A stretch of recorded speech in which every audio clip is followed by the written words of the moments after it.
ఇది నా అదృష్టం అనుకోవాలో దురదృష్టం అనుకోవాలో నాకే తెలియడం లేదు.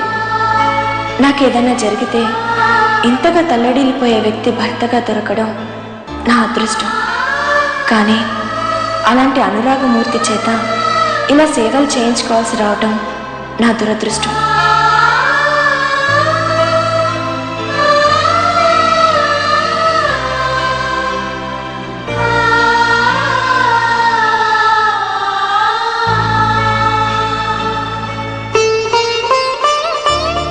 ఏం ఆలోచిస్తున్నావు నీరజ్? ఏం లేదు. ఏమీ లేకపోవడం ఏంటి? చాలాసేపటి నుండి నిన్ను గమనిస్తూనే ఉన్నాను. దేని గురించో తీవ్రంగా ఆలోచిస్తూ పరిసరాలనే మర్చిపోయావు. నువ్వేమనుకోనంటే ఓ మాట చెప్తాను.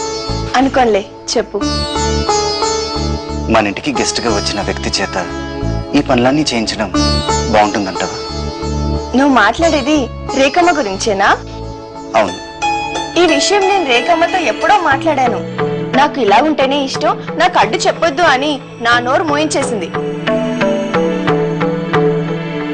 నాకెందుకు ఇది నచ్చడం లేదు సంధ్య. ఇంకోసారి మాట్లాడి ఎలాగైనా ఒప్పించు. తను ఎలా పెరిగిందో మనం కల్లారా చూసాం. తనకి ఇది కరెక్ట్ కాదు. నువ్వు రేఖమ్మ గురించి ఇలా మాట్లాడటం నాకు చాలా హ్యాపీగా ఉంది నీరజ్. మనం రేఖమ్మతో ఏమి చెప్పాల్సిన అవసరం లేదు. 4 రోజులు పోతే తనకే కష్టంగా అనిపించి మానేస్తుంది. ఆ 4 రోజుల్లోనే జరగకూడదు ఏదైనా జరిగిపోతే? నాకు అర్థం కాలేదు. ఏం జరుగుతుందంటావ్?